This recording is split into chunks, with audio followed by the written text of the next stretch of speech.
ഓം സായിറാം. എല്ലാവർക്കും സായി കൃപാവാണിയിലേക്ക് സ്വാഗതം. ഇന്ന് ഞാൻ പറയാൻ പോകുന്നത് ഒരുപാട് പേര് കേൾക്കുന്ന ഒരു ഡൗട്ടാണ്, സച്ചരിത്ര പാരായണം എങ്ങനെയാണ് കറക്റ്റായിട്ട് ചെയ്യേണ്ടതെന്ന്. അപ്പോൾ നിങ്ങളുടെ ഡൗട്ട്സിന് ഞാൻ എങ്ങനെയാണ് കറക്റ്റായിട്ട് പാരായണം ചെയ്യേണ്ടതെന്നുള്ളൊരു രീതി പറഞ്ഞു തരാം. ആദ്യം ചോദിക്കുന്നത്, നമ്മൾ പുതിയതായിട്ട് വായിക്കാൻ തുടങ്ങുന്നവരാണെങ്കിൽ വ്യാഴാഴ്ച തന്നെ തുടങ്ങണം എന്നുണ്ടോ എന്ന് കേൾക്കുന്നവരുണ്ട്.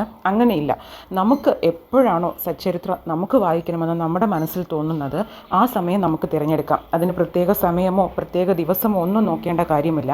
നിങ്ങൾ ആദ്യമായിട്ടാണ് വായിക്കുന്നതെങ്കിൽ തുടങ്ങുന്നതിന് മുൻപ് നമ്മൾ ബാബയോടായിട്ടൊന്ന് പ്രാർത്ഥിക്കുന്നത് ബാബയുടെ അനുവാദം കേൾക്കുന്ന രീതിയിൽ പ്രാർത്ഥിച്ച് തുടങ്ങുന്നതായിരിക്കും നല്ലത്. കാരണം സച്ചരിത്രയിൽ തന്നെ ആദ്യമേ ഹേമന്ത് പന്ത് പറയുന്നുണ്ട്, ബാബ ഹേമന്ത് പന്തിനോട് പറഞ്ഞത്, നീ എൻ്റെ ജീവചരിത്രം എഴുതിക്കോളൂ, പക്ഷേ നിന്നിലൂടെ ഞാൻ തന്നെ ആയിരിക്കും എൻ്റെ ജീവചരിത്രം എഴുതുന്നത്, നീ വെറും അതിനുള്ള ഒരു ഉപാധി മാത്രമാണെന്ന് ബാബ പറയുന്നുണ്ട്. അപ്പോൾ ബാബയുടെ ആ ഒരു പുണ്യമായ ആ ഒരു ബുക്ക് വായിക്കുമ്പോൾ ബാബയുടെ അനുഗ്രഹവും നമ്മളോടൊപ്പം ഉണ്ടായിരിക്കണം. ഒരു തടസ്സങ്ങളും കൂടാതെ നമ്മുടെ പാരായണം നമുക്ക് തുടർന്ന് കൊണ്ടുപോകാൻ സാധിക്കണം. അതുകൊണ്ട് ബാബയോട് നേരിട്ട് തന്നെ നമ്മൾ അനുവാദം ചോദിച്ച് തുടങ്ങുക. 2, നമ്മളിപ്പോൾ ദിവസം ഒരു അധ്യായം വായിക്കണം എന്നുണ്ടോ എന്നാണ് ചിലർ ചോദിക്കാറുള്ളത്. നമുക്ക് എങ്ങനെയാണോ നമുക്ക് തോന്നുന്നത് ആ രീതിയിൽ നമുക്ക് വായിക്കാം. ഒരു അധ്യായം വായിച്ച് തീർത്താൽ അത്രയും നല്ലത്. അതുപോലെ നമ്മൾ വായിക്കുന്നതിലല്ല പ്രാധാന്യം, നമ്മൾ എത്രത്തോളം ശ്രദ്ധ കൊടുത്താണോ ഓരോ അധ്യായവും തീർക്കുന്നത്, അതിൽ നിന്ന് നമ്മൾ എന്താണോ മനസ്സിലാക്കുന്നത്, അതിലൂടെ മാത്രമേ. ചിലർ പറയാറുണ്ട്, സച്ചരിത്ര വായിച്ചു തുടങ്ങിയതിന് ശേഷം എൻ്റെ ഒരുപാട് ചോദ്യങ്ങൾക്കുള്ള ഉത്തരം ബാബ എനിക്ക് നൽകിയിട്ടുണ്ട്.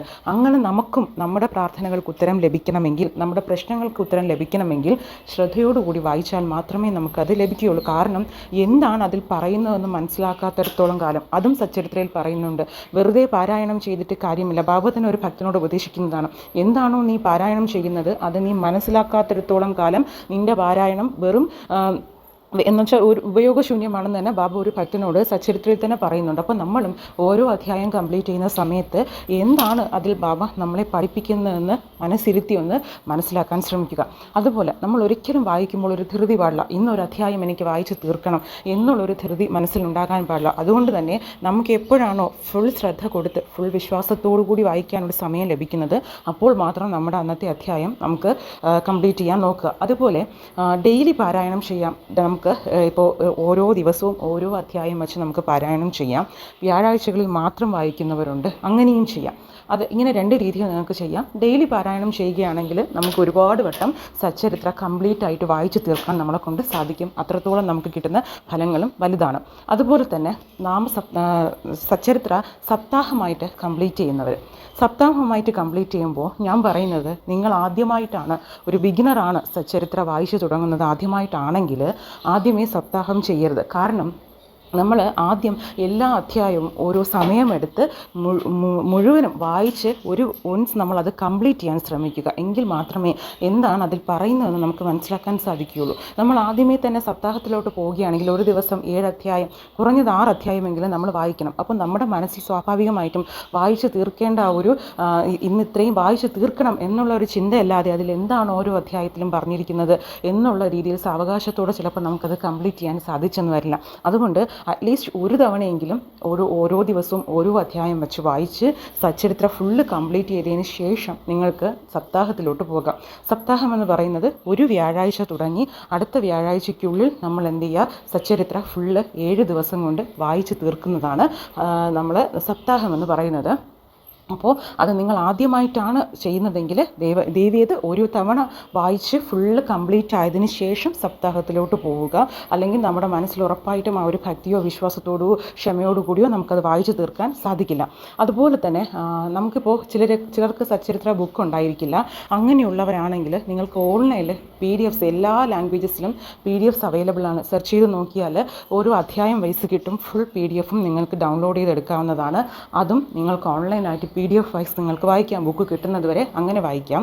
അതുമല്ലെങ്കിൽ നിങ്ങൾക്ക് വായിക്കുന്നതിനോടൊപ്പം ശ്രദ്ധ കൊടുത്ത് കേൾക്കാൻ സാധിക്കുകയാണെങ്കിൽ ഓൺലൈനിൽ ഒരുപാട് അധ്യായം വൈസ് ഒരുപാട് പേര് റീഡ് ചെയ്ത് വച്ചിട്ടുണ്ട്. അതൊക്കെ നിങ്ങൾക്ക് ഓരോ അധ്യായം വീതം കേൾക്കാം. കാരണം സച്ചരിത്രത്തിൽ തന്നെ പറയുന്നുണ്ട്, ശ്രദ്ധയോടുകൂടി വായിക്കുകയോ കേൾക്കുകയോ ചെയ്താലും രണ്ടിനും ഫലം ഒന്ന് തന്നെയാണ്.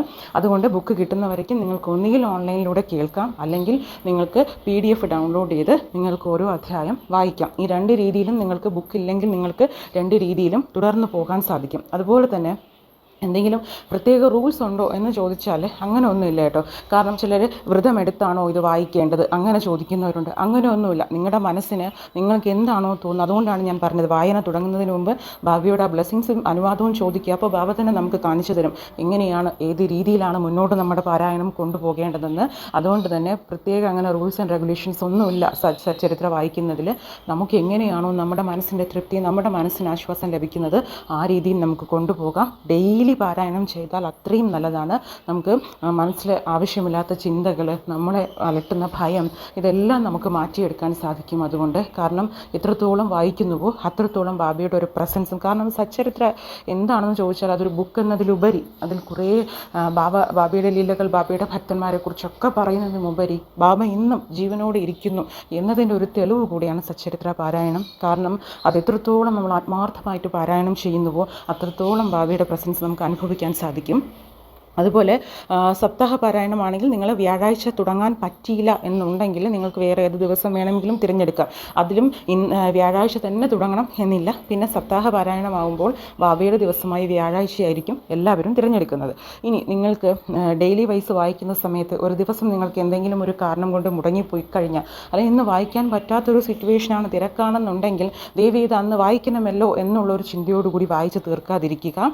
നമുക്ക് എപ്പോഴാണോ ഞാൻ നേരത്തെ പറഞ്ഞല്ലോ, നമുക്ക് എപ്പോഴാണോ വളരെ സമാധാനത്തോടു കൂടിയും സാവകാശത്തിലും വായിക്കാൻ പറ്റുന്നത് അപ്പോൾ മാത്രം വായിച്ചാൽ മതിയാകും. ഒരു ദിവസം അത് കഴിഞ്ഞില്ല എന്നുണ്ടെങ്കിൽ അന്ന് സ്കിപ്പ് ചെയ്ത് അടുത്ത ദിവസം നിങ്ങൾക്ക് തുടർന്നു കൊണ്ടുപോകാം കേട്ടോ. അപ്പോൾ ഇതൊക്കെയാണ് കോമൺ ആയിട്ട് സച്ചരിത്ര പാരായണത്തിൽ ചോദിക്കുന്നത്.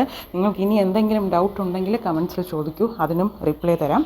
അപ്പോൾ ആർക്കെങ്കിലും വായിക്കണം എന്ന് തുടങ്ങണമെന്ന് താല്പര്യമുണ്ടെങ്കിൽ നിങ്ങൾ ഉറപ്പായിട്ടും ബുക്കില്ല എന്ന് വിചാരിച്ച് തുടങ്ങാതിരിക്കരുത്. ഓൺലൈൻ PDF ഒക്കെ അവൈലബിൾ ആണ്. വെറുതെ സെർച്ച് ചെയ്ത് കൊടുത്താൽ മതിയാകും. ചാപ്റ്റർ വൈസോ നിങ്ങളുടെ ലാംഗ്വേജൊക്കെ ടൈപ്പ് ചെയ്ത് കൊടുത്താൽ മതിയാകും. അതുപോലെ തന്നെ കഴിവതും ഡെയിലി പാരായണം ചെയ്യാൻ ശ്രമിക്കുക കേട്ടോ. ഡെയിലി പാരായണം ചെയ്യുന്ന സമയത്ത് ഒരുപാട് തവണ നമുക്ക് സച്ചരിത്ര കംപ്ലീറ്റ് ചെയ്യാൻ സാധിക്കും. അത്രത്തോളം നമുക്ക് ഫലം ലഭിക്കുകയും ചെയ്യും കേട്ടോ. അപ്പോൾ എല്ലാവർക്കും എല്ലാവിധ നന്മകളും നേരുന്നു. ഓം സായിറാം.